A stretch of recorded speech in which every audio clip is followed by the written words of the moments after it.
Audio Jungle.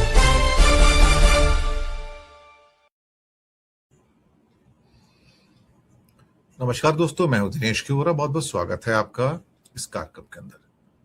दोस्तों, महंगाई का दानव सर पर नाच रहा, लेकिन कल जो होलसेल प्राइस इंडेक्स के आंकड़े आए, WPI जिसको कहते हैं, उसने पूरी दुनिया को चौंका दिया, पूरी मार्केट को शैटर कर दिया।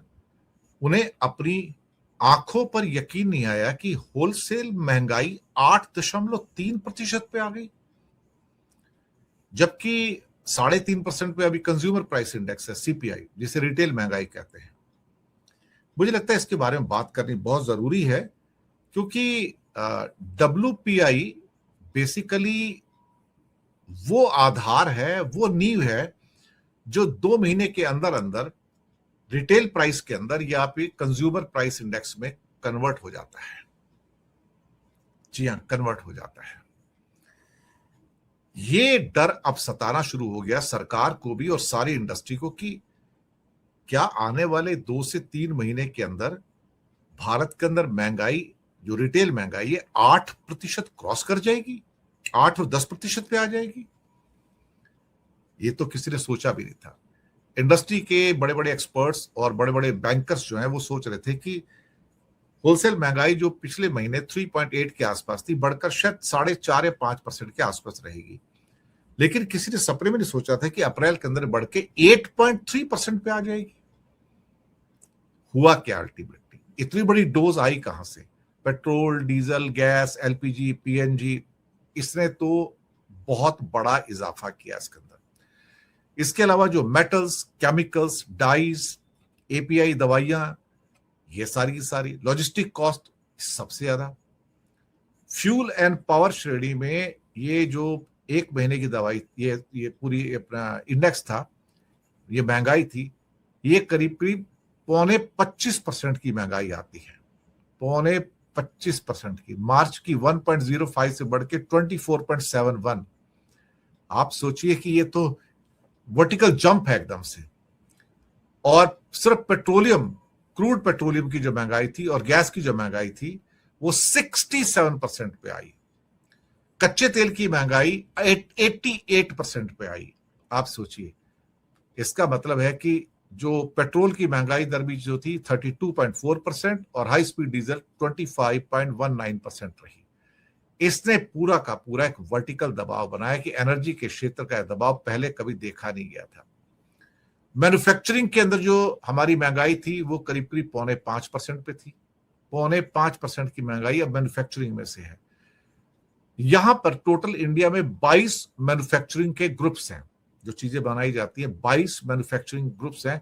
उसमें 21 मैन्युफैक्चरिंग ग्रुप्स में महीना दर महीने में बड़ी बढ़ोतरी दर्ज की गई है और उद्योगों में इस्तेमाल होने वाले जो कच्चा माल है और तैयार उत्पाद है, दोनों की लागत में एक बड़ा इजाफा हुआ है। मेटल्स हो, बेस मेटल्स हो, केमिकल्स हो, केमिकल प्रोडक्ट्स हो, दवाइयां बनाने का API हो, टेक्सटाइल हो, रेयन हो, पॉलीमर हो, फूड प्रोडक्ट्स हो, मशीनरी एंड इक्विपमेंट हो, पैकेजिंग मटेरियल हो, सब का सब एकदम से शूटअप किया है, बड़ा शूटअप किया है। अगर सबसे कम महंगाई किसी चीज में देखने को मिली तो खाने पीने की चीजों में, लेकिन उसके बावजूद फ्रूट्स, मिल्क और मीट प्रोडक्ट, इसके अंदर महंगाई देखने को मिली। लेकिन और जो ओवरऑल था, जो दबाव था, वो साफ नजर आ रहा था। अब इसके ऊपर मैं आपको ये बताऊं कि 8.3 की जो तेज बढ़ोतरी है, ये 2 महीने के अंदर CPI में आपको रिफ्लेक्ट होती हुई नजर आएगी, जिसे कंज्यूमर प्राइस इंडेक्स कहते हैं। बाजार का अनुमान था कि 5.5% होगी, 5.5%। मार्च में 3.88% थी। इसका मतलब ये होगा कि थोक स्तर पर कीमतों में बहुत तेज गति से बढ़ावा हो रहा है, कि थोक स्तर पर कीमतों में तेज गति से कीमतें शूटअप कर रही हैं। कच्चे तेल की कीमतों में बहुत बढ़ोतरी हुई है।